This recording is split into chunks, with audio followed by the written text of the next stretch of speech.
3 billion miles from Earth, at the frozen edge of our solar system, a tiny spacecraft flew past a world we thought we understood.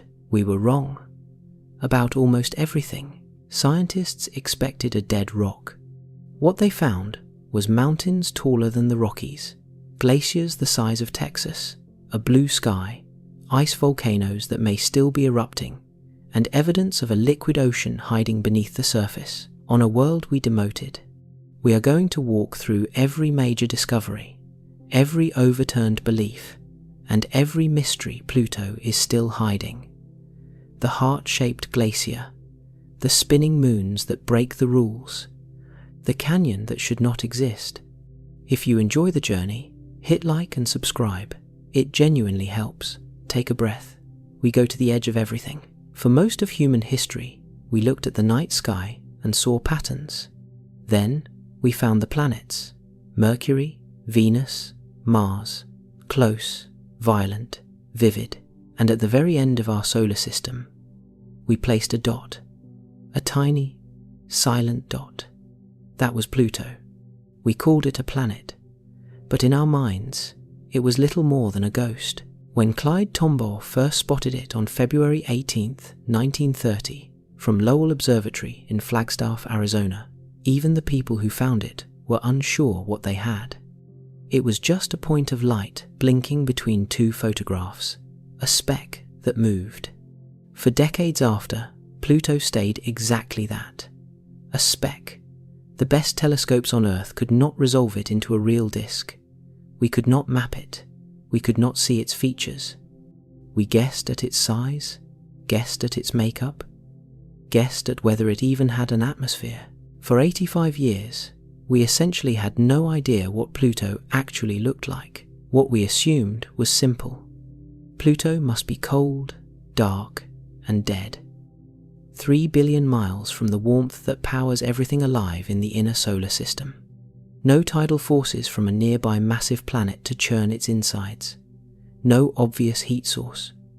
Scientists pictured something like a frozen rock drifting alone in the dark, pockmarked by craters, perfectly still, geologically dead, a relic from the early solar system, unchanged for 4 billion years. That assumption seemed completely reasonable. It was also completely wrong. Here is what makes this story extraordinary. We did not just get a few details wrong about Pluto. We got the fundamental nature of the place wrong. Its size was wrong. Its geology was wrong. Its atmosphere was wrong. Even its color was wrong. Scientists who had spent their careers studying Pluto were genuinely shocked by what a single spacecraft found in the summer of 2015. One of the mission scientists later described the complexity of Pluto as far beyond anything anyone expected. That is not the language of a small surprise. That is the language of a full paradigm collapse. And the thing is, we should have guessed. We should have suspected that a world with 5 moons, sitting in the outer solar system for 4.5 billion years, might have something happening beneath its surface, but we did not. We looked at the dot and saw what we wanted to see. A frozen nothing at the edge of everything. Boring. Solved. Understood.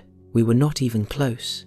And what came next would force every planetary scientist on Earth to rethink what a small, cold, distant world is actually capable of. Because as the first images arrived from 3 billion miles away, one thing became immediately, undeniably clear. Pluto was alive. And the first thing scientists had to reckon with was whether the decision they made about it 6 months before launch was even the right one. Because that decision had never sat well with the people who knew Pluto best. August 24th, 2006. 424 astronomers gathered in a conference hall in Prague, Czech Republic. In a few minutes, they would take a vote that would strip Pluto of a title it had held for 76 years. The International Astronomical Union had been wrestling with a growing problem.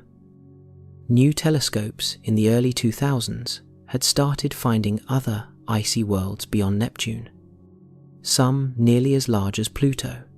If Pluto was a planet, then so were these, and that would mean the solar system had potentially dozens of planets, maybe hundreds. Something had to give. So, the International Astronomical Union wrote a new definition. To be a full planet, a world must orbit the star, be roughly spherical, and have cleared the neighborhood around its orbit of other objects. Pluto meets the first two. It fails the third. Its orbit is shared with other icy bodies in the Kuiper belt, and Pluto is not massive enough to sweep them away. The vote passed. Pluto became a dwarf planet, but here is what the news coverage missed. Only 424 people voted, out of 10,000 members of the International Astronomical Union. And most of those 10,000 members are astronomers, not planetary scientists. The people who actually study worlds like Pluto were largely absent from the room. Alan Stern, who would go on to lead the New Horizons mission to Pluto, called the decision an embarrassment. He pointed out a deep flaw in the International Astronomical Union definition. If you took Earth and placed it in Pluto's orbit, Earth would not clear its neighborhood either. By the International Astronomical Union's own rules, Earth would be a dwarf planet in Pluto's position. A definition that strips Earth of its status under any circumstance, Stern argued, is not a scientific definition. It is a counting exercise, dressed up as one.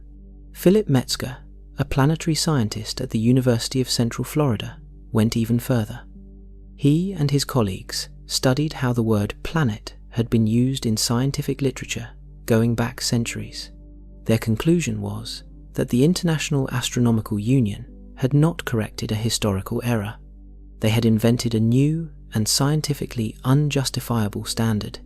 Planetary scientists, Metzger noted, largely ignore the International Astronomical Union ruling in their published papers. They call Pluto a planet at conferences hundreds of times a day.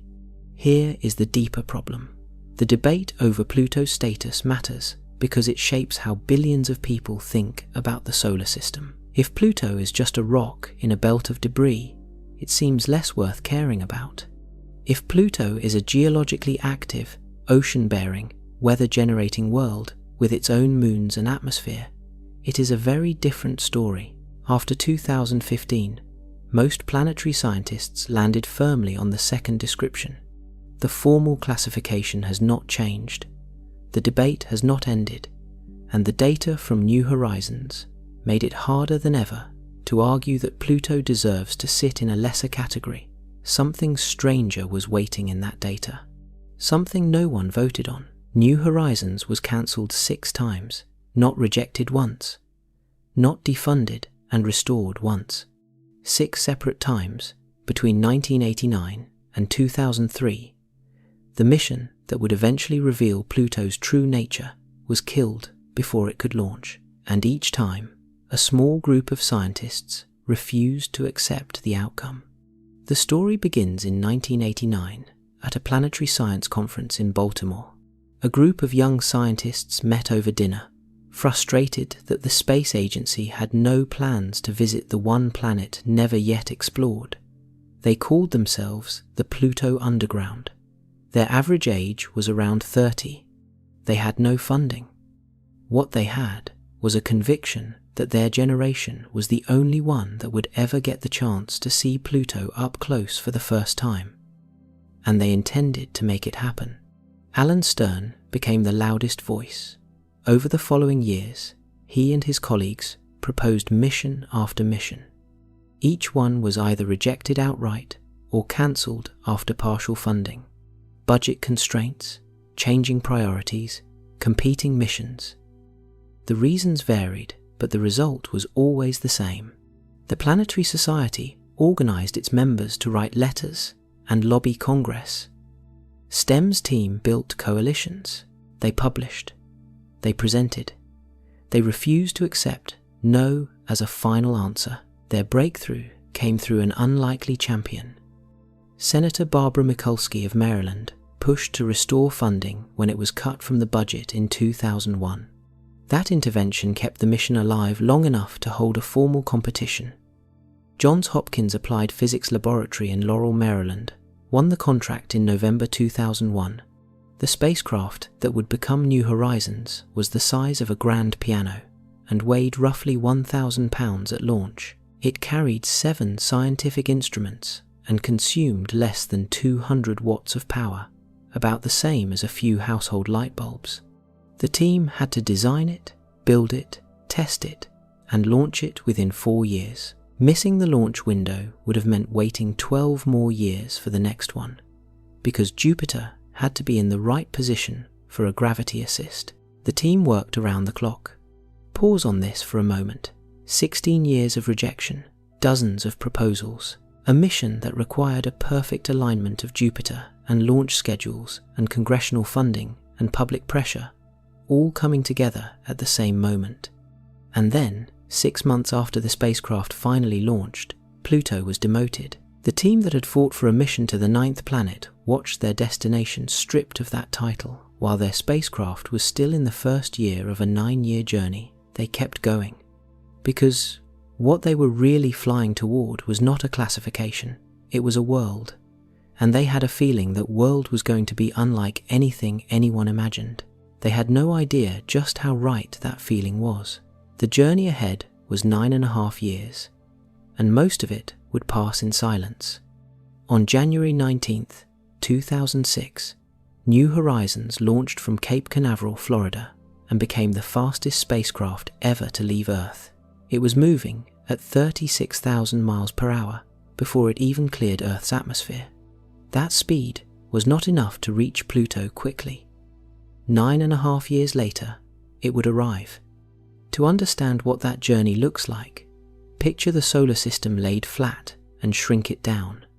If Earth's orbit were the size of a dinner plate, Pluto's orbit would stretch across a dining room table. Most of that table is empty. Dark, cold, silent. New Horizons crossed that table alone. In February 2007, 13 months after launch, the spacecraft swung past Jupiter for a gravity assist. Jupiter's enormous gravity bent the trajectory and added an extra 9,000 miles per hour to the speed. Without that boost, New Horizons would have arrived at Pluto 4 years later than it did. Then the spacecraft did something unusual. It went to sleep.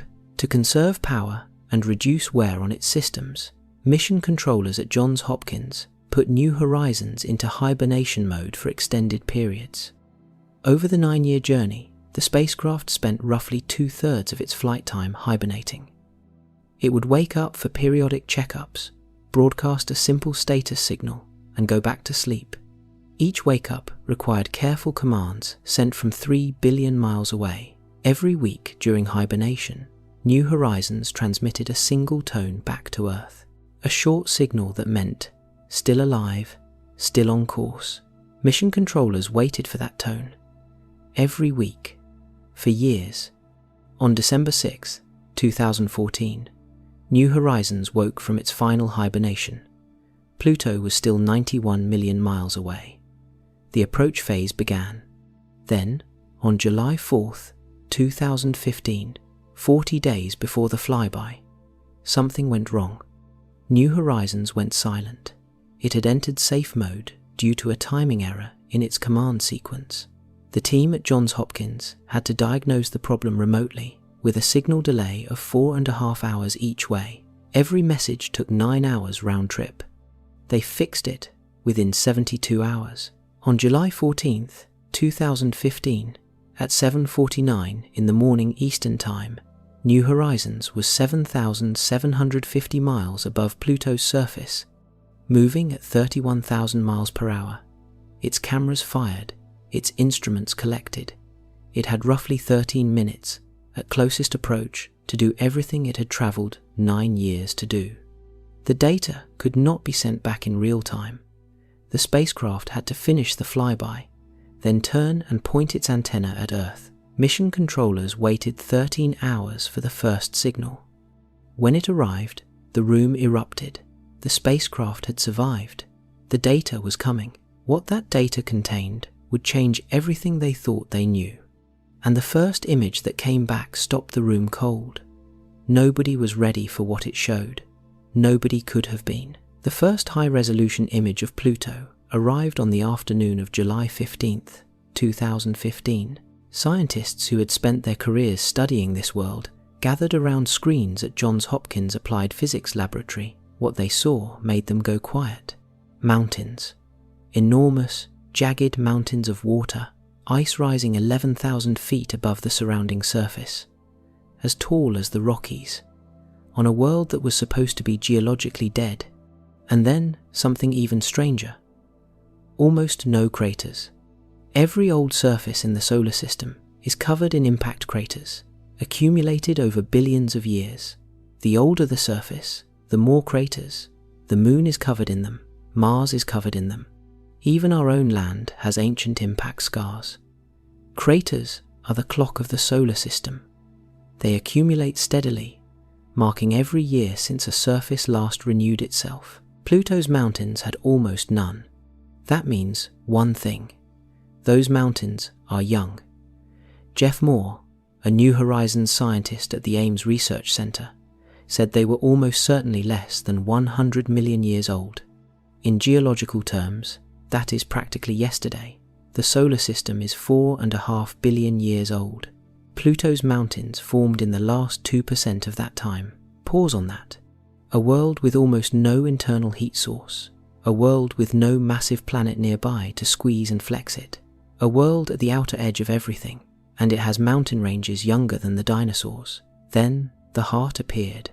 In the center of Pluto's face was a bright, pale region shaped unmistakably like a heart, 2,000 miles wide, later named Tombaugh Regio, in honor of the man who discovered Pluto.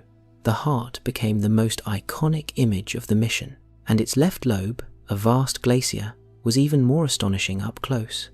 Scientists named it Sputnik Planitia. It was the size of Texas and made almost entirely of nitrogen ice. Smooth, flat, divided into irregular polygons by narrow troughs. It looked like a cracked tile floor the size of a state, and it was moving. The polygons were cells of convecting nitrogen ice, churning slowly from below, driven by internal heat. Each cell was roughly 20 miles across. The whole glacier was alive, cycling material from depth to surface and back again, over timescales of hundreds of thousands of years. None of this was supposed to exist. Mission scientist John Spencer stood in front of cameras and tried to find words. Scientists, he said, were overwhelmed by the beauty and complexity of what they were seeing. That was an understatement. Every assumption about what a small, cold, isolated world could do had just been shattered, and the scientists knew, even as they celebrated, that they had only scratched the surface of what Pluto was showing them. The glacier alone would take years to explain, and the glacier was just the very beginning of what Pluto had been hiding. Sputnik Planitia should not exist. A glacier 1,200 miles wide and nearly 2,000 miles long, sitting at the base of an ancient impact basin, made entirely of nitrogen ice, churning, alive, reshaping itself continuously, on a world 3 billion miles from any significant heat source. This is confirmed. The glacier exists. What scientists are still working out is how. The nitrogen ice in Sputnik Planitia behaves the way glaciers on Earth behave, just in slow motion and at temperatures 400 degrees below 0 Fahrenheit. Heat from deep inside, Pluto warms the bottom of the glacier slightly. The warmer nitrogen ice becomes slightly less dense and rises. The cooler nitrogen ice at the surface sinks. This cycling creates the polygon pattern visible from orbit, with each cell roughly 20 miles across. The process is slow. Each full circulation cycle takes hundreds of thousands of years. But it is happening. A glacier convecting on Pluto. Let that sink in. But the glacier did something else even more extraordinary. Something that suggests its formation was no accident. Sputnik Planitia sits almost exactly on Pluto's tidal axis, the line connecting Pluto to its largest moon, Charon. In a tidally locked system, massive features tend to migrate toward the tidal axis over time, because of the way the two bodies pull on each other. Scientists believe the glacier is so massive that its weight actually shifted Pluto's rotation. The entire planet reoriented itself, rotating so that this enormous basin drifted toward the point directly facing Charon. Planetary scientists call this true polar wander. It is one of the most dramatic geological events a world can undergo, and the evidence suggests Pluto's glacier triggered it. A glacier so heavy it tilted its own planet. The basin beneath the glacier tells another part of the story. In 2024, a study used simulations to show the basin likely formed when an object roughly the size of Arizona slammed into Pluto billions of years ago. The impact excavated a deep cavity. Over time, nitrogen slowly accumulated in that low-lying region, forming the glacier. But why did nitrogen accumulate there specifically, in that specific shape, in such enormous quantity? The answer connects back to the subsurface. Evidence suggests a layer of liquid water sits beneath Pluto's ice shell, and the weight of the impact may have caused upwelling from below, concentrating material in the basin, an ocean beneath a glacier, on a world too cold and too small to have either. Every discovery about Sputnik Planitia leads to the same place, beneath the surface, deeper, into questions about what is really happening inside Pluto. The glacier was not the only young feature on the surface. Just to the west of the heart, on ground that should have been dead for billions of years, something else was rising. Something that had no business being there at all. Something that would force every geological model on Earth back to the drawing board, 11,000 feet. That is how tall the mountains are. Taller than the Rockies in Colorado. Taller than the Alps, comparable to parts of the Himalayas. Rising from the surface of a world scientists had confidently described as geologically dead for generations. The mountains are made of water ice. At temperatures of -390 degrees Fahrenheit, water ice behaves the way granite does on Earth. It is rigid, structural, capable of holding enormous weight. These mountains are not soft, they are not crumbling. They stand, and they are young. Almost no craters mark their slopes. In geological terms, a surface covered in few craters is a young surface. The mountains in Pluto's equatorial region are less than 100 million years old, and possibly much younger. On a solar system 4.5 billion years old, these mountains formed in recent geological history. Now here is the problem. We understand what keeps mountains young on Earth. Plate tectonics, volcanism, the slow grinding of crustal plates that continuously resurfaces the land. We understand what keeps Io's surface young, volcanic eruptions fed by enormous tidal forces from Jupiter. Pluto has neither. No tidal forces from a massive parent planet are squeezing Pluto's interior. No confirmed plate tectonics. No obvious massive heat engine running inside it. The mountains have no business being young, and yet they are. Scientists have proposed several explanations. Residual heat. Pluto formed in a violent series of collisions. That formation process generated enormous heat. Some of that heat, insulated by thick layers of ice, may still be slowly leaking out today. This is a confirmed mechanism. The question is whether it is sufficient to account for what we are seeing. Radioactive decay in Pluto's rocky core also generates slow, steady heat, and this process, like residual heat, is real. The question, again, is whether the output is large enough. Third, a subsurface ocean. If a liquid ocean of water sits beneath Pluto's icy crust, it could serve as a heat reservoir. Heat from the core warms the ocean. The ocean slowly transfers that heat upward through the ice. At certain points, that heat finds weak zones in the crust and forces material upward, mountains from below, powered by a hidden ocean. This is a theory, not a confirmed fact, but every piece of evidence points in the same direction. Pluto is geologically active. The question is not whether something is happening inside it. The question is what. What the researchers knew in 2015 was that the mountains were simply too young to explain with then current models. They required either a revision of those models or the discovery of a heat source that had not been accounted for, or both. The mountains are real. The youth of their surface is confirmed. The explanation is still being assembled, and above those mountains, something no one had ever predicted was drifting slowly in the air. Pluto has weather. That sentence should not be possible. An atmosphere 100,000 times thinner than Earth's. A world 3 billion miles from the nearest significant heat source. A surface temperature of -390 degrees Fahrenheit. And yet, New Horizons confirmed it without question. Pluto has wind. Pluto has seasons. And Pluto has dunes. The atmosphere is mostly nitrogen, with methane and carbon monoxide mixed in. It extends far higher above the surface than scientists expected, reaching over 1,000 miles into space. Despite being almost invisibly thin compared to Earth's atmosphere, it is active. It moves material around the surface. It responds to seasons. Pluto's seasons are extreme.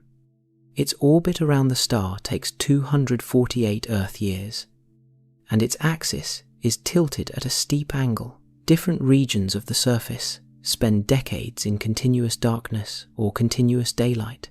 When sunlight reaches a frozen patch of nitrogen, the nitrogen sublimates directly from solid to gas, lifting into the atmosphere. When that gas drifts to a darker, colder region, it freezes back onto the surface. This cycle of sublimation and deposition moves enormous quantities of material across the planet's face over time. Sputnik Planitia acts like a giant atmospheric pump, driving circulation patterns that affect the whole planet. But the most surprising discovery was the dunes. In 2018, scientists studying New Horizons images found fields of dunes near the edge of Sputnik Planitia. Rows of ridges, each roughly a half-mile apart, stretching for 45 miles across the surface, made of methane ice grains carried by wind. Pause on this. Wind-formed dunes. On a world with an atmosphere 100,000 times thinner than Earth's. On Earth, dunes require wind strong enough to lift sand grains. On Pluto, the atmosphere is so thin that even weak winds can move fine particles because the gravity is so low. The methane grains lifted by sublimation near the glacier are then carried by gentle breezes, settling into rows where wind patterns slow. The dunes are real, photographed, measured, confirmed. Dark streaks visible across the glacier's surface confirm this further. They point in the direction of prevailing winds, leaving a record of atmospheric circulation written on the ice. Pluto's weather system is delicate but real. It is driven by the same basic physics as weather on Earth, just at extremes so severe that every comparison requires a qualifier. Wind on Pluto, dunes on Pluto, an active atmosphere exchanging material between the surface and the sky, on a world where nothing was supposed to move. But something far stranger was waiting in the sky above those dunes, something no photograph had ever hinted at, something that, when it appeared in the images, made scientists question what they thought they knew about colour in the outer solar system. The sky above Pluto holds a secret that nobody on the mission had put in any of the predictions. The image arrived on October 8, 2015. New Horizons had swung past Pluto and turned its cameras back to photograph the dwarf planet, backlit against the darkness of space. The light from the distant star came from behind, silhouetting the planet and illuminating its atmosphere from the side. The haze glowed blue, not grey, not white, blue. A pale, clear, unmistakable blue, extending over 100 miles above the surface in dozens of distinct layers. Scientists stopped. On Earth, the sky is blue because of a phenomenon called Rayleigh scattering. Small molecules in our atmosphere scatter short wavelength blue light in all directions, making the whole sky appear blue. But Pluto's atmosphere is almost entirely nitrogen, with trace amounts of methane. The particles causing the blue color are not simple gas molecules, they are tholins. Tholins are complex organic molecules formed when radiation breaks apart the nitrogen and methane in Pluto's upper atmosphere. The fragments recombine into larger and larger structures. These structures are reddish-brown when they fall to the surface and coat Pluto's terrain, explaining the planet's ruddy color in some regions. But at altitude, as particles of a certain size, they scatter blue light in all directions. This is confirmed. Pluto's blue haze is created by organic chemistry happening continuously in its atmosphere. It is not a reflection of space, it is chemistry in action, above a frozen world at the edge of everything. Here is what that means. The building blocks of complex organic molecules are being assembled in Pluto's air right now. Tholins are found on comets, on the moons of Saturn, on asteroids. They are considered potential precursors to the chemistry of life, not life itself, the starting ingredients, and they are raining down on Pluto's surface continuously, staining the ice red and brown where they land. The haze also does something unexpected to Pluto's climate. A 2021 analysis using James Webb Space Telescope data found that the haze absorbs incoming light and then radiates heat back in a way that controls the temperature structure of the entire atmosphere. The haze is not a passive byproduct. It is an active participant in Pluto's weather system, an organic chemical factory in the sky, blue light scattering through it, molecular building blocks falling to the surface like slow, frozen rain. None of this was in the models before 2015. Atmospheric models had predicted haze, but not at this altitude, not in this quantity, and certainly not in this color. The color of the sky told scientists something extraordinary about what was happening in the atmosphere. And what was happening in the atmosphere was pointing back again and again to the same question: what is happening below the surface? Pluto is geologically active right now, and nobody has a complete explanation for why. That gap in our understanding is not a minor footnote. It is the central question that drives every proposal to send another spacecraft to Pluto. Here is the central mystery of Pluto. A world roughly 2/3 the size of Earth's moon, at 3 billion miles from the nearest significant heat source, no massive planet nearby to generate tidal forces and flex its interior, small enough that any heat from its formation should have radiated away billions of years ago. By every model planetary scientists had built before 2015, Pluto should be cold, static, and dead. The surface tells a different story. Young mountains, a convecting glacier, active atmosphere with weather and dunes, blue organic haze, fault lines stretching across the terrain, suggesting the crust has been cracking. The youngest surfaces have almost no impact craters, meaning geological activity has been resurfacing the land within the last few 100 million years, on a world that should not be able to do any of this. Scientists proposed 3 main explanations, and all 3 may be contributing simultaneously. First, residual heat. Pluto formed in a violent series of collisions. That process generated enormous energy. Some of that energy, insulated by thick layers of ice, may still be slowly leaking outward today. Second, radioactive decay. Pluto has a rocky core containing radioactive elements. As those elements decay, they release heat. This process is slow but continuous and will persist for billions more years. Third, a subsurface ocean. This is a theory, though strongly supported by multiple lines of evidence. If a layer of liquid water sits beneath Pluto's ice shell, it would act as a massive heat reservoir. It would insulate the interior. It would explain the fault lines, the cryovolcanism, the polar wander triggered by the glacier. Most planetary scientists who study Pluto now believe a subsurface ocean is real. The debate has shifted from whether it exists to what it looks like, And here is what makes this particularly significant. If Pluto can sustain geological activity and a liquid ocean on its own internal heat, so can dozens, possibly hundreds, of other icy worlds in the Kuiper belt that we have never visited. The assumption was that geological activity required proximity to a star or to a massive planet. Pluto is showing us that is wrong. Small worlds can be alive. Think about what that realization unlocks. Those fault lines running for hundreds of miles across Pluto's surface are not random scars from ancient impacts. They are too long, too regular, and too fresh. Something beneath is still pressing outward, still cracking the crust open. A world this small, this far from any heat source, should have been frozen solid billions of years ago. Instead, it is restless. And in the language of planetary science, restless means something is still driving it. The implications ripple outward. Every cold, dark, distant world that astronomers dismissed as inert becomes a question mark.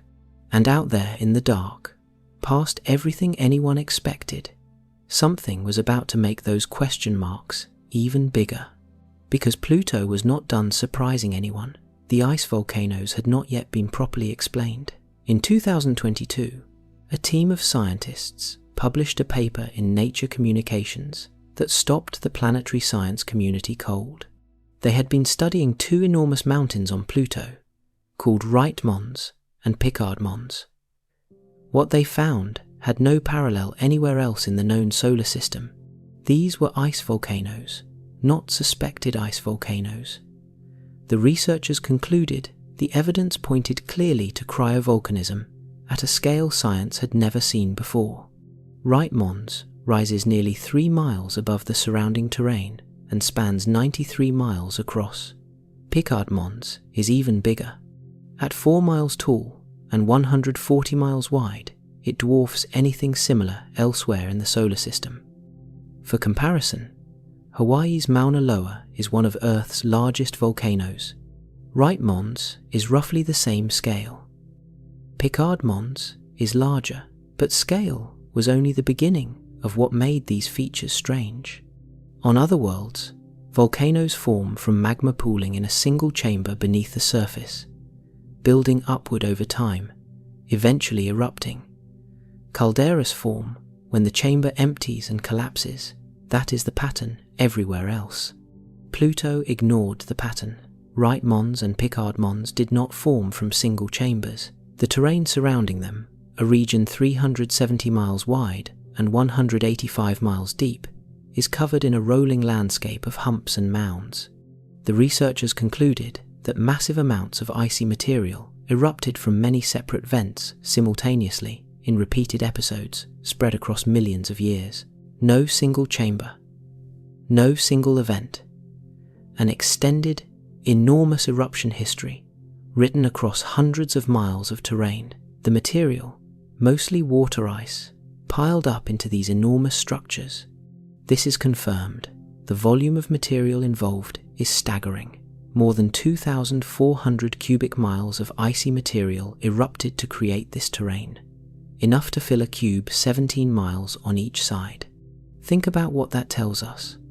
Something deep inside Pluto generated enormous heat, enough to melt internal reservoirs of ice, enough pressure to force material to the surface, enough energy to repeat this process across millions of years and hundreds of miles of terrain. Pluto has no nearby massive planet generating tidal heat. The only sources are residual formation warmth and the slow decay of radioactive elements. Both of those should have been spent billions of years ago. The cryovolcanic terrain shows almost no impact craters, young surfaces, somewhere between 1 and 2 billion years old, possibly far younger. Lead researcher Kelsey Singer stated the conclusion plainly. We cannot say it has stopped. Ice volcanoes bigger than anything else in the solar system, erupting from a world that should have no energy to make them, possibly still active today. And the deeper scientists looked into what was powering them, the more the answer kept pointing underground, to water, to an ocean that should not be there. And what that ocean means for the question of life in the solar system is something nobody had seriously considered before 2015. Water at the edge of the solar system. That is the conclusion most planetary scientists reached after studying the New Horizons data. Not suspected water, not hypothetical water, actual liquid water. A global ocean, buried beneath 25 to 50 miles of ice on a world that sits more than 3 billion miles from any star. This is confirmed by the majority of the planetary science community. The debate has shifted from whether the ocean exists to what it looks like. The evidence came from multiple directions at once. Pluto's surface is covered in fault lines, enormous cracks in the crust running across vast distances. A subsurface ocean would do something specific as it began to freeze around its edges over billions of years. Water expands when it freezes. That expansion would push outward against the crust. It would crack it. The pattern of cracks on Pluto matches exactly what scientists would expect from a freezing ocean below. Sputnik Planitia, the giant nitrogen glacier, sits in a gravitational sweet spot relative to Charon. The weight of that glacier shifted Pluto's rotation, dragging the basin toward the point directly facing Charon. That kind of polar wander requires an internal liquid layer that allowed the surface to slide relative to the core. A frozen solid world cannot do that. The cryovolcanoes added another line of evidence. Ice volcanoes require a source of liquid material. A subsurface ocean is the natural candidate. In 2024, researchers used New Horizons data and mathematical modeling to calculate what Pluto's ocean would need to look like to explain the specific pattern of cracks and bulges in the glacier basin. Their conclusion was striking. The ocean in that region sits beneath a shell of water ice, 25 to 50 miles thick, and the ocean itself is slightly saltier than Earth's seawater, about 8% more concentrated, similar in salinity to Utah's Great Salt Lake. If somehow you could be placed in that ocean, you would float easily. The chemistry is one scientists recognize. The environment, cold and dark and buried under miles of ice, is not. An insulating layer of methane gas hydrates. Crystalline structures that trap gas within molecular cages sits between the ocean and the surface ice. This acts like a thermal blanket, keeping the ocean liquid after 4.5 billion years. One team's modelling suggested the ocean began in a violent early impact that generated enough heat to create liquid water at birth, and that ocean has never fully frozen. Liquid water, organic molecules building up in the atmosphere above, a heat source below. On Pluto, right now, the same basic ingredients found on every world scientists consider a candidate for life. Whether anything did anything with those ingredients is a different question, but the ingredients are there, and Pluto was not finished adding to them. Above the surface, in the cold space between Pluto and its companion, something remarkable had been happening to its largest moon. When New Horizons launched in 2006, Charon was an afterthought. Scientists were curious about it, certainly. Charon is enormous relative to Pluto, almost half the diameter of Pluto itself, making the two of them the closest thing to a double world in the solar system. But the mission existed for Pluto. Charon was expected to be a dead, battered, frozen ball, a rocky companion with a cratered face and nothing particularly surprising to offer. Geologically inert, scientifically secondary. The images came back, the scientific team gathered, and Charon stole the entire mission. The first thing everyone noticed was the North Pole. Charon's northern polar region was stained deep red, a dark crimson cap covering an area larger than Texas. Against the grey and white of the rest of the surface, it looked painted on. Scientists named it Mordor Macula. It was not ice, it was not rock, it was tholins, the same complex organic molecules forming in Pluto's atmosphere. The building blocks of complex chemistry, reddish-brown, coating the pole in a thick layer. Here is where it becomes remarkable. Those tholins did not come from Charon. They came from Pluto. Methane gas, escaping from Pluto's thin atmosphere, drifts outward into space. Some of it gets captured by Charon's gravity. During Charon's polar winters, which last over 100 Earth years, at a stretch, that methane freezes onto the pole. When polar spring returns and light reaches the pole again, most of the methane sublimates away. The heavier tholins, transformed by radiation during the long winter, stay behind. Over billions of years, they build up into a permanent red cap. Pluto is painting its own moon. That was not all. Running along Charon's midsection is a canyon system stretching more than 1,000 miles, 4 times the length of the Grand Canyon and twice as deep in places. Scientist John Spencer described the site simply. It looks like the entire crust of Charon has been split open. Canyons of that scale require geological upheaval. The most likely cause is a subsurface ocean inside Charon early in its history that eventually froze. When water freezes, it expands. That expansion cracked the entire crust, top to bottom, creating the canyon system that still encircles the world. Charon probably had an ocean. It probably froze. The canyons are what remains. Scientists also found smooth plains in the southern hemisphere, almost entirely free of craters, suggesting a massive resurfacing event sometime in Charon's past. A world that erupted and rebuilt itself. A moon that was supposed to be a dead rock was instead showing evidence of ancient oceans, organic chemistry imported from a neighbor world, and scars that tell the story of a crust ripped open by internal forces. The simplest member of the Pluto system turned out to be one of its most complicated, and the 4 small moons surrounding both of them were doing something that had never been seen anywhere else in the solar system. Pluto has 5 moons. Charon, the giant, almost half the size of Pluto itself, and 4 smaller moons, Styx, Nix, Kerberos, and Hydra, discovered by the Hubble Space Telescope in the years before the New Horizons flyby. Before the flyby, scientists predicted what those small moons would be doing.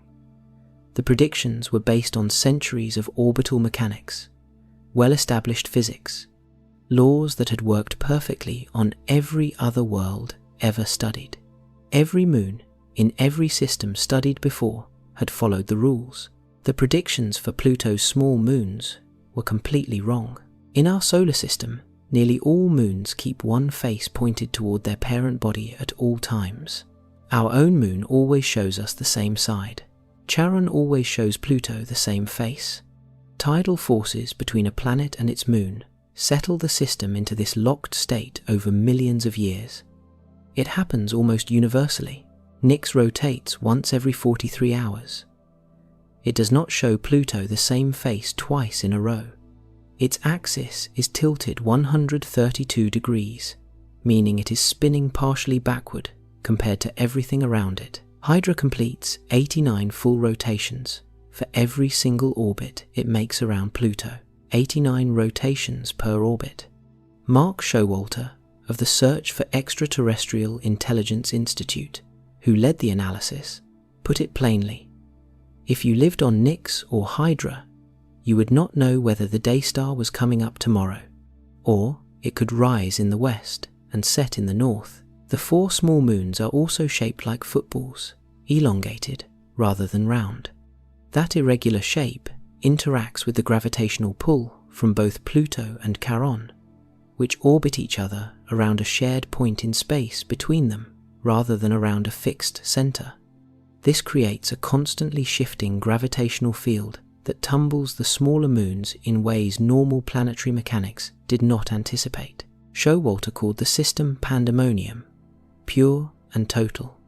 There is one more puzzle that scientists have not resolved. Physics says the gravitational tides from Pluto and Charon should have slowed down the spin of the small moons over billions of years, the way Earth's gravity gradually breaks the moon. Every large moon in every well-studied system shows this effect. It has not happened to Pluto's small moons. They spin as fast as if tidal braking had never touched them at all. Showalter said it directly. There is something fundamental about the dynamics of this system that we do not understand. Before this discovery, only one other moon in the entire solar system, Saturn's Hyperion, was known to tumble chaotically in this way. Pluto has 4. At the edge of everything, even gravity was behaving in ways science had not predicted. And while scientists were working through the chaos of the moons, New Horizons was returning data that revealed something else entirely unexpected, sitting on Pluto's mountain peaks, something that looked, from a very great distance, almost exactly like home. In 2020, scientists studying New Horizons data made an announcement that seemed, at first, like a cosmic joke. Pluto has snow-capped mountains. Not just snow in places, not just ice patches, bright white caps sitting right at the summits of towering mountain ranges, exactly the way they appear in photographs of the Rocky Mountains or the Swiss Alps. On a world with almost no atmosphere, at temperatures of nearly 400 degrees below 0 Fahrenheit, 3.5 billion miles from the nearest star, Pluto has mountains with snow on top. It is real. But here is what makes it genuinely strange.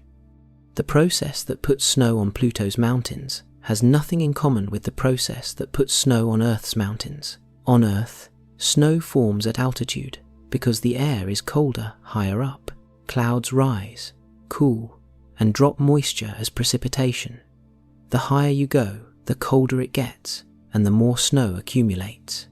Straightforward atmospheric physics. Pluto runs this in reverse. On Pluto, methane, rather than water, accumulates on the mountain peaks. The reason is not lower temperature at higher elevation. It is actually more complicated than that. Pluto's atmosphere is so thin, it does not behave like Earth's atmosphere at any altitude. At the surface, the air is warmer. Higher up, temperature and pressure interact with methane gas in ways that differ completely from how water vapor behaves in Earth's sky.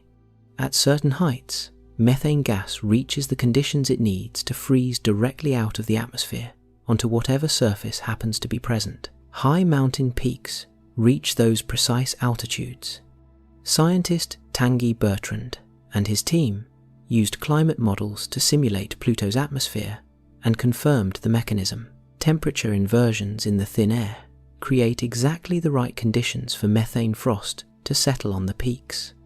The mountains look like Earth mountains because the outcome is the same. White peaks rising above darker plains. But every single step of the process that created the snow is completely alien to anything on Earth. There is one more layer to this. The methane frost is not permanent. As Pluto moves in its 248-year orbit, getting slightly closer to and then farther from the distant star, the conditions that allow methane to freeze at altitude shift. The snowcaps grow and shrink with the Plutonian seasons, mountains that look familiar from a distance, mountains built by physics nothing like Earth's, mountains where seasons last decades and the snow is made of natural gas. Consider what that means for any future explorer. The peaks would shine white in starlight, beautiful and recognizable, yet every breath of that thin, cold air and every crystal of that frost would be completely alien. The familiarity is an illusion. The strangeness goes all the way down, and carved into the ground around those mountains, in one of the most extreme regions on the planet, scientists found a landscape so alien that even naming it required inventing new words. In Pluto's equatorial region, in a stretch of terrain called Tartarus Dorsa, there is a landscape with no equivalent anywhere on Earth. Rows of sharp blades, standing nearly 1,000 feet tall, separated by gaps of up to 4 miles, running in roughly parallel lines across hundreds of miles of surface, made of methane ice, rising like the teeth of some enormous comb planted in the frozen ground.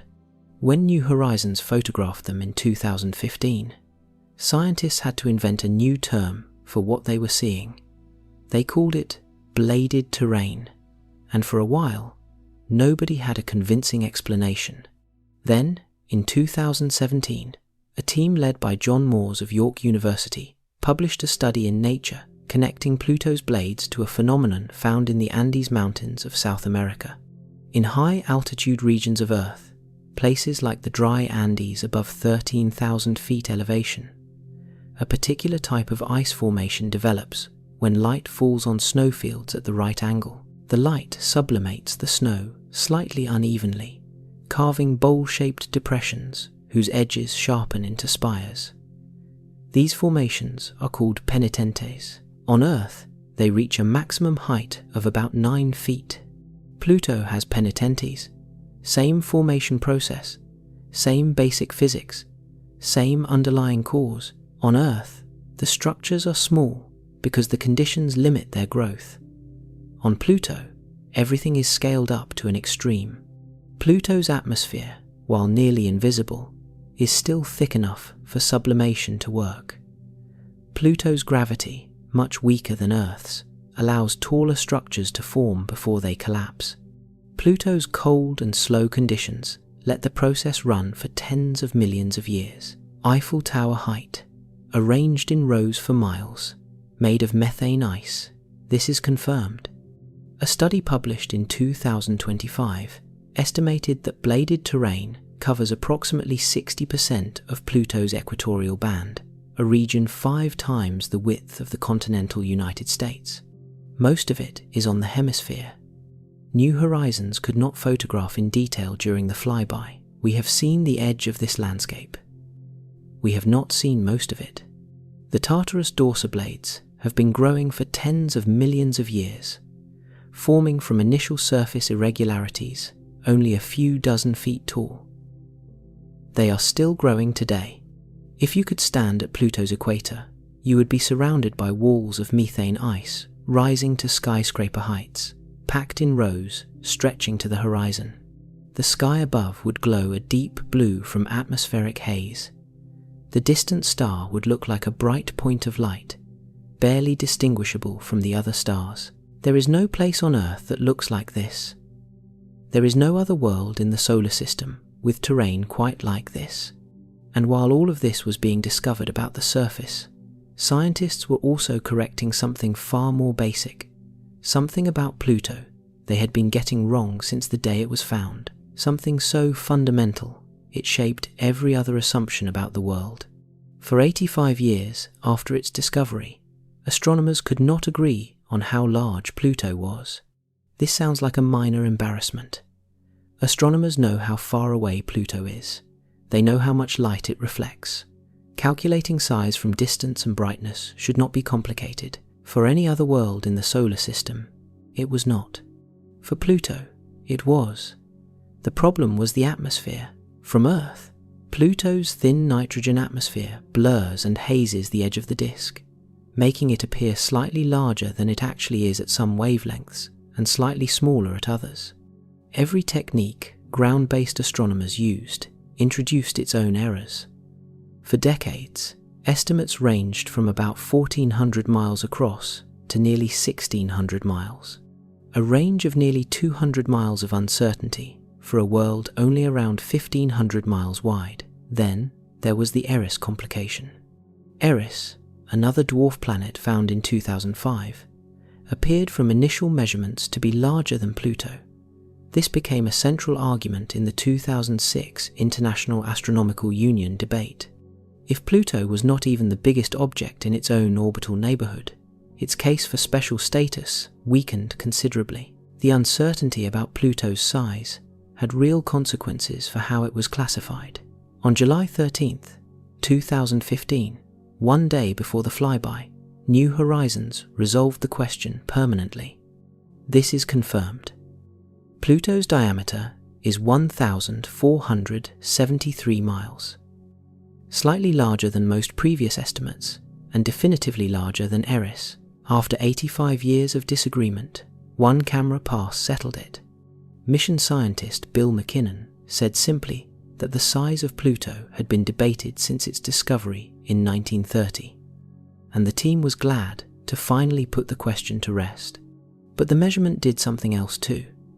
It gave scientists a precise diameter that, combined with the known mass calculated from Charon's orbit, yields density. And density tells you what something is made of. Pluto's density works out to roughly 1.5 times the density of water. That number says Pluto is about 70% rock and 30% ice by mass, denser than a pure ice ball, lighter than a pure rocky world, a hybrid, exactly what models of a Kuiper belt object with a subsurface ocean would predict. One measurement confirmed Pluto's size, settled the Eris debate, and provided new support for the hidden ocean hypothesis, all from a camera taking a single series of images during an approach phase. You can study something from 3 billion miles away for 85 years and still be wrong about how big it is. Pluto waited 85 years for someone to show up and take a proper look. When they did, every number had to be revised. And what those revised numbers said about Pluto led scientists directly back to the question of what else might be out there, waiting in the dark of the Kuiper belt, unvisited and unknown. Pluto was never alone out there. This is the fundamental reality the 2006 demotion acknowledged, and that New Horizons confirmed in vivid detail. Beyond Neptune, stretching into the frozen outer reaches of the solar system, lies the Kuiper belt, a vast ring of icy objects, some large, many small, most ancient, all strange. Pluto is the largest known object in that region by volume, but it has neighbours: Eris, Makemake, Haumea, Quaoar, Sedna, hundreds of thousands of smaller bodies, and possibly millions that have never been detected. After completing its Pluto flyby, New Horizons kept going. On January 1st, 2019, it flew past a Kuiper belt object called Arakoth, located 4 billion miles from Earth. The most distant object any spacecraft has ever visited up close. Arakoth looked like a snowman. 2 lobes, each reddish-brown, pressed together at a narrow neck. This shape revealed something crucial about how objects in the Kuiper belt form. Arakoth was created through a slow and gentle process. 2 nearby objects, slowly orbiting each other, drifted close enough to touch and merged over time. A contact speed of less than 2 miles per hour, a soft joining that took millions of years. No violent collision, no catastrophic impact, just patience, gravity, and time. This formation process, called pebble accretion, is now thought to be how Pluto itself was assembled, and if it is how Pluto formed, it is likely how many of the solar system's building blocks came together 4.5 billion years ago, before the larger planets swept up most of the available material. The Kuiper belt is not a debris field, it is a museum. Objects preserved in cold storage since the solar system's infancy, carrying chemical records of what the early solar system was made of before anything had a chance to process or heat or mix those materials. And those objects are more active than anyone imagined. The James Webb Space Telescope has detected evidence of internal melting and planetary differentiation, separation of rock from ice in multiple Kuiper belt objects beyond Pluto, Quaoar, Gong, Sedna. Worlds long assumed to be simple frozen lumps are showing signs of complex internal histories. This is confirmed. Pluto is not the exception. It is the example. A world at the far edge of the solar system that is geologically complex, possibly ocean-bearing, chemically diverse. If that describes Pluto, the same may be true of dozens or hundreds of other icy worlds beyond it that no spacecraft has ever approached. The solar system does not end at Neptune.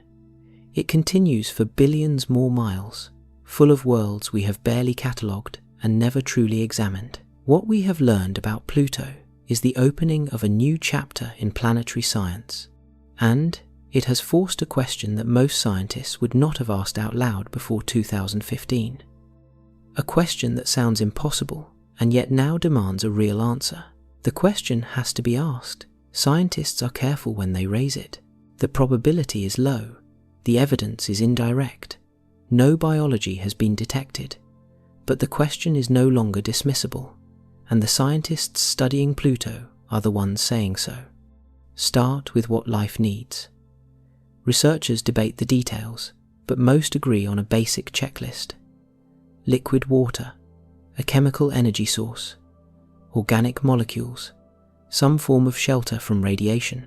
No one has found life anywhere beyond Earth. But those 4 conditions are what scientists look for when they want to know if life was even possible. Measure each against what we know about Pluto. Liquid water, almost certainly present. The subsurface ocean, now accepted by most planetary scientists, sits beneath miles of ice. That ice provides the shelter. It blocks radiation. It insulates the water from the extreme cold of the surface above. A chemical energy source, possible and supported by evidence. Radioactive decay in Pluto's rocky core generates slow, steady heat. A chemical reaction called serpentinization, where water interacts with certain types of rock, can produce hydrogen, which certain microbes use as fuel. The cryovolcanic activity suggests that enough internal heat has existed, at least periodically, to drive processes at the rock and ocean boundary. Organic molecules, confirmed. Tholins are building up on Pluto's surface continuously. They are also accumulating on Charon's pole, carried there from Pluto's atmosphere over billions of years. These complex organic compounds are not life. They are potential precursors to the chemistry that, under different circumstances elsewhere in the universe, has produced life. Alan Stern, the New Horizons principal investigator, has described a specific advantage of a buried ocean. An ocean on the inside is in some ways a much safer haven than a surface ocean. Protected from large impacts, protected from radiation bursts from distant stars. On Pluto's surface, nothing survives. The temperature, the near vacuum, the radiation environment, all of it is lethal to every form of life we know. 25 to 50 miles down, in warm saline water sitting above a rocky core, protected by miles of ice, with organic molecules raining down from above and chemical reactions ongoing below, the situation is different. Let the record be clear. No one has found life on Pluto.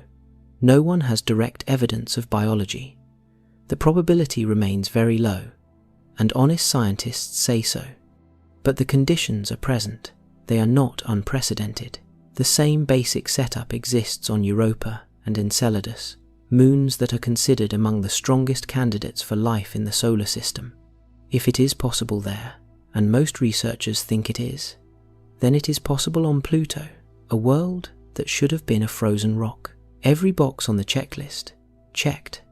And the scientists who had spent years telling the public this world was boring were now fielding the most interesting question in all of science. They were not the only ones rethinking everything they thought they knew.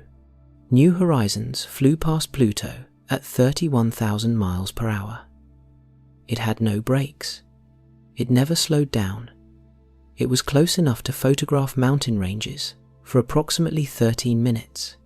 In those 13 minutes, and the hours of data collected before and after closest approach, scientists have been working for a decade.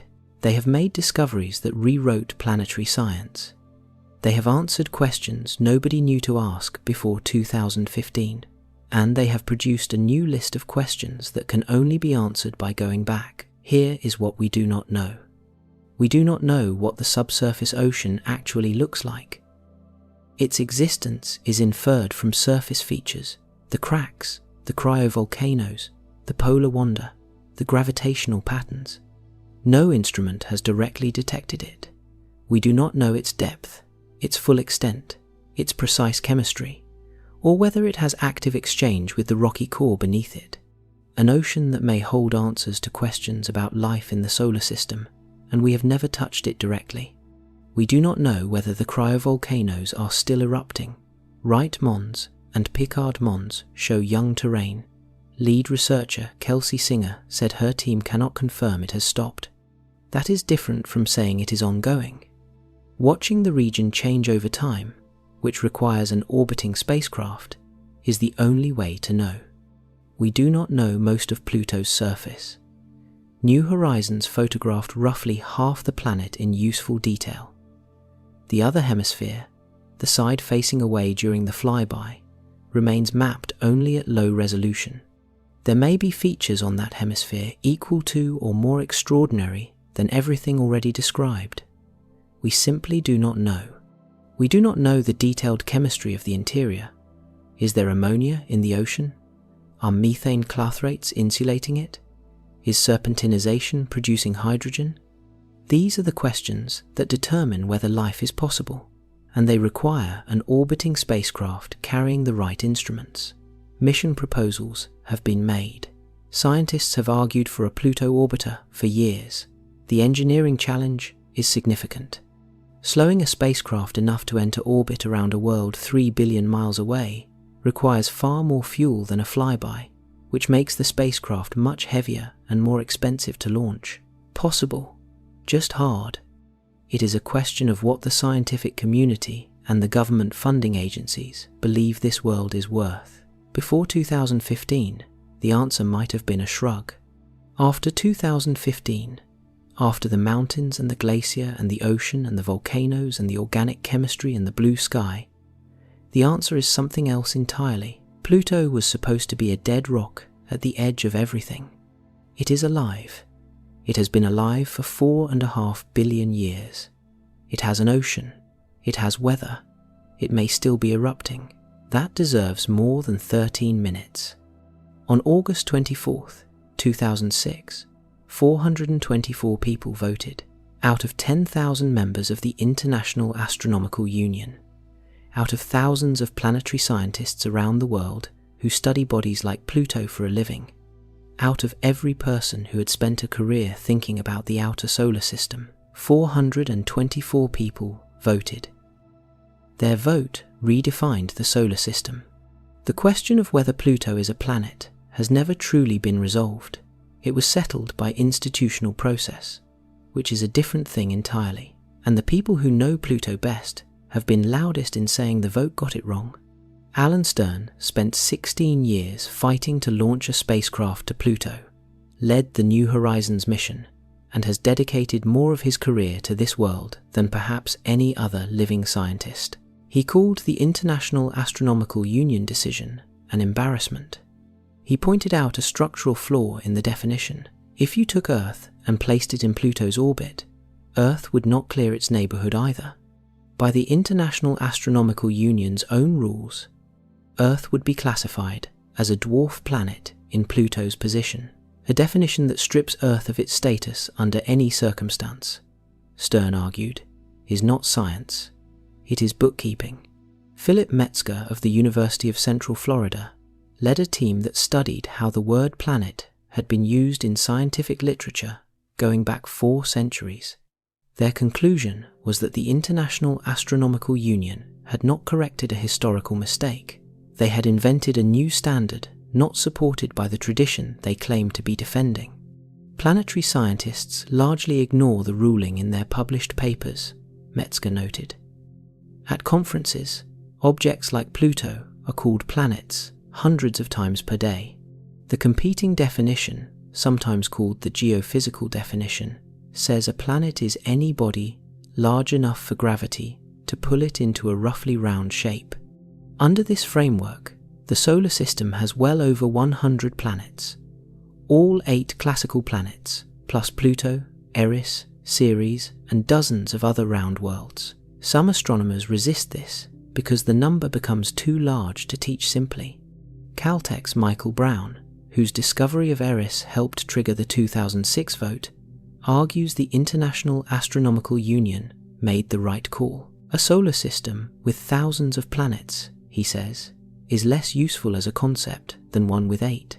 But scientists do not limit the definition of stars to keep the catalogue manageable. There are hundreds of billions of them, and no one argues for capping the category. What the debate really is about is not Pluto. It is what the solar system is, whether it has 8 special objects and everything else, or whether the outer reaches are full of worlds. Complex, active, possibly ocean-bearing, possibly life-harboring worlds that deserve a name reflecting what they are. The data from New Horizons made the case for Pluto far stronger than it was in 2006. The vote stands. The argument does not, and the scientists who built the case for Pluto's complexity had a deeply human story behind them. Before July 14th, 2015, planetary scientists operated with a working model of the outer solar system. Small, cold, and dead. Ancient surfaces unchanged since formation. The farther from the star, the simpler and more inert. The outer solar system was where things went to freeze and stay frozen. New Horizons did not update that model. It collapsed it entirely. Here is what we now know because of Pluto that we did not know a decade ago. Small worlds can be geologically active far longer than any model predicted.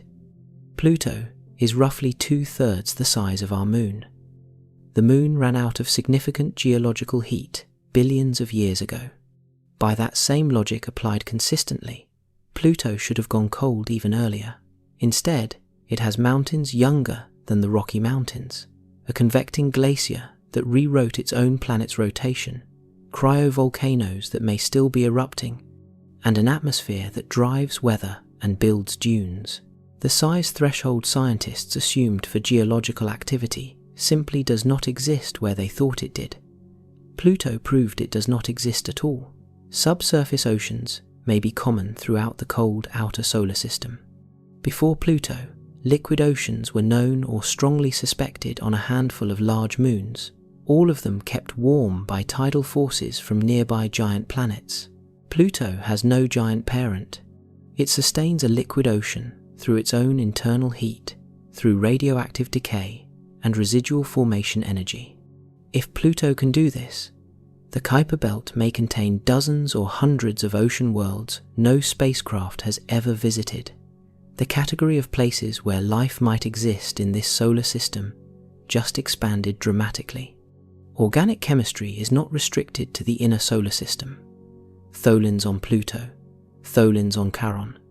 Complex organic precursors forming continuously in the cold dark at the edge of everything. The raw ingredients for prebiotic chemistry are available at 4 billion miles from any star. Kuiper belt objects are not debris, they are records.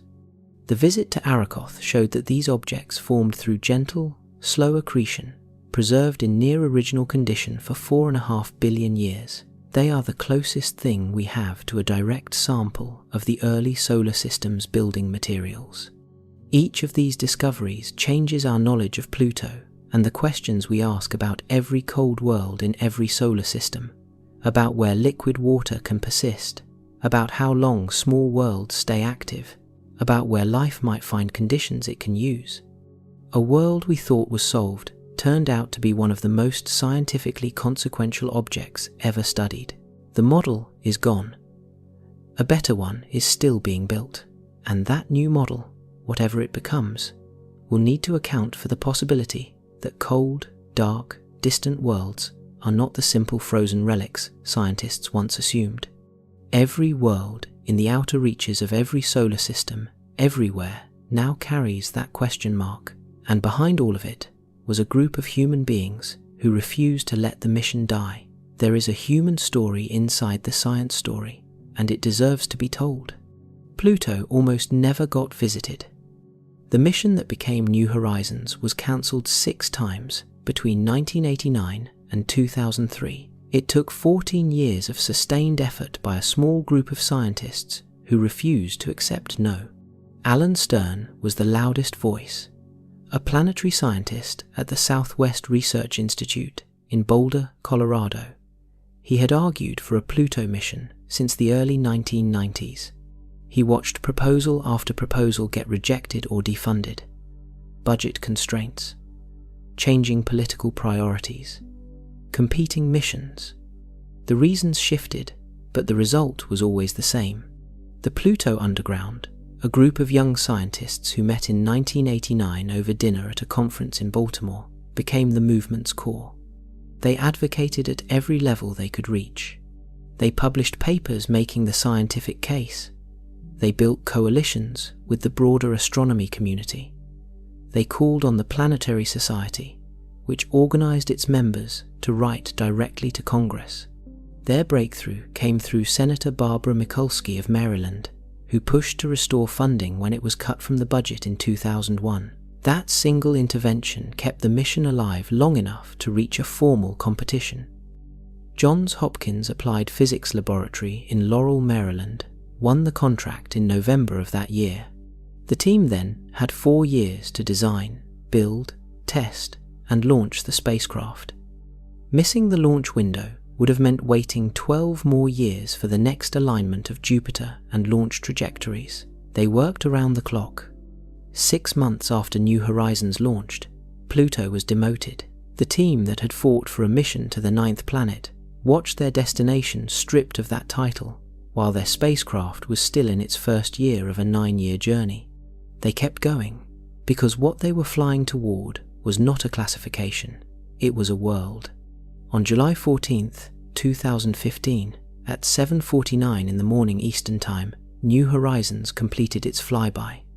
The team at Johns Hopkins waited 13 hours for the confirmation signal. When it arrived, the room erupted. Scientists who had invested decades in this mission wept openly. Alice Bowman, the mission operations manager who had guided the spacecraft through 18 hibernation periods, through the July 4th computer emergency, through 9 years of deep silence, stood at the podium with tears on her face. One more detail.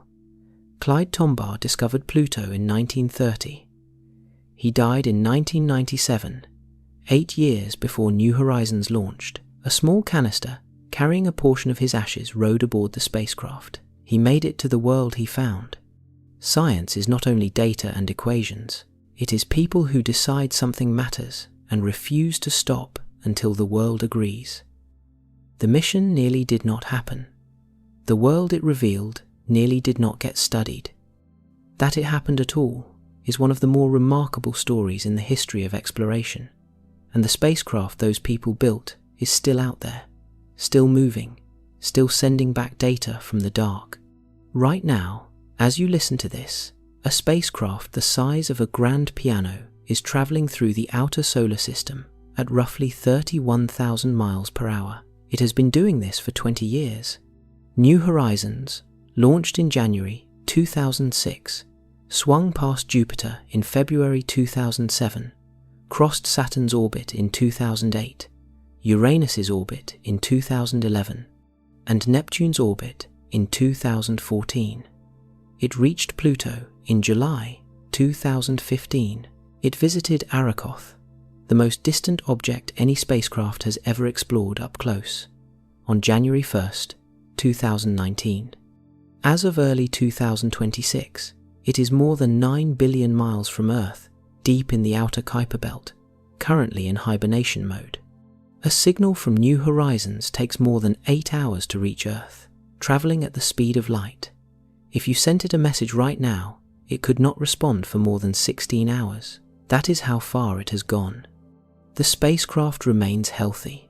Its power supply, a radioactive plutonium generator, will keep its instruments running into the 2040s. Its cameras still work. Its particle detectors still measure the environment around it. Its dust counter, built by students at the University of Colorado, is still counting grains of material in a region of space no instrument has ever sampled before. The mission continues. New Horizons is now studying the heliosphere, the vast bubble of particles and magnetic field that surrounds our solar system. It is measuring where our star's influence ends and where interstellar space begins, following in the footsteps of the Voyager spacecraft, but carrying instruments 40 years more advanced. There is still a possibility it will fly past one more Kuiper belt object before exiting the belt entirely around 2028 or 29. Scientists are searching with ground-based telescopes. As of this writing, no confirmed target has been found. After the Kuiper belt, New Horizons will keep going. It will reach interstellar space, the boundary where our star's influence gives out entirely, sometime in the 2040s. It will keep transmitting data until its power source runs dry. Then the transmissions will stop, the power will fade, and New Horizons will drift silently onward through the galaxy. A human-made object, traveling through interstellar space, carrying instruments that once photographed a world nobody had ever seen clearly, carrying the record of questions humans thought to ask and then refused to leave unanswered. It will drift for millions of years, longer than our species has existed, longer, perhaps, than our species will exist, out there, past everything, carrying that small canister of ash from the man who found the world it was sent to visit. The mission is not over, and neither is the argument about what that world deserves to be called. A world that geologists now know is alive, a world that may hold liquid water, a world that deserves better than a footnote. The scientific community has reached a consensus. We need to go back, not with a flyby, with an orbiter. New Horizons taught us that 13 minutes of high-resolution imaging is not enough. We photographed one hemisphere in detail and left the other largely unmapped. We flew past too fast to watch the cryovolcanoes, to detect whether they were erupting, to track seasonal changes, to study the full extent of the bladed methane terrain that may cover 60% of the equatorial band. We left with more questions than we arrived with. A mission concept called Persephone has been proposed by a team from dozens of universities and research institutes.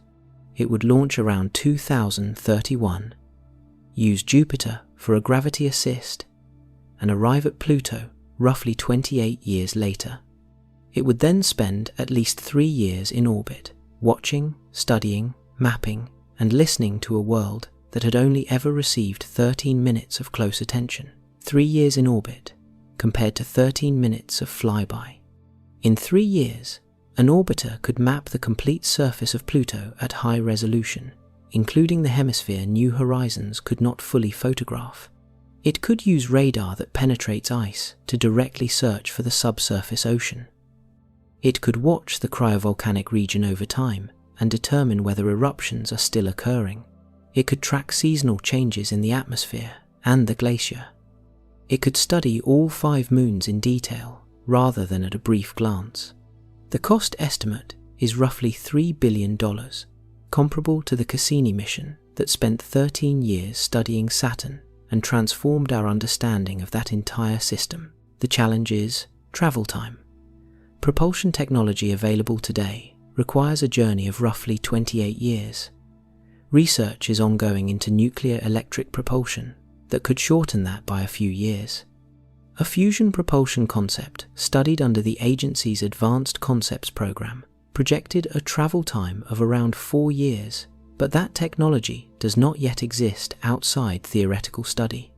The challenge is real, but it is not unprecedented. The scientists who proposed New Horizons in 1989 knew it would require a 9-year journey and at least a decade of development before launch. They proposed it anyway. Alan Stern has advocated for a Pluto orbiter launching around 2030, the 100th anniversary of Pluto's discovery. He has said plainly that he wants to see the data in his lifetime. The researchers proposing missions today may not be alive when the orbiter arrives. They are making the proposals anyway. That is the nature of this kind of science. You build the instrument for the person who comes after you. You ask the question knowing you may not live to hear the answer. Pluto is 3 billion miles away. It has been waiting for more than 4.5 billion years. It will still be there. And what it holds, the ocean and the volcanoes and the chemistry and the unanswered questions, will still be waiting for whoever arrives next. In 1930, a 24-year-old farm boy from Kansas pointed a camera at a patch of sky and found something no human being had ever seen. He was not the expected discoverer. The observatory's lead astronomer had already searched and missed it. Clyde Tombaugh searched more methodically, more patiently, comparing thousands of photographic plates, one blink at a time.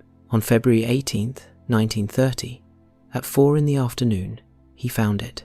For 76 years after that, almost everything we believed about Pluto was wrong. Its size was wrong, its surface was wrong, its geological state was wrong. Even its classification was perpetually contested. The fundamental story we told about it, a cold, unchanging relic at the edge of the solar system, was wrong. On July 14th, 2015, we found out just how wrong.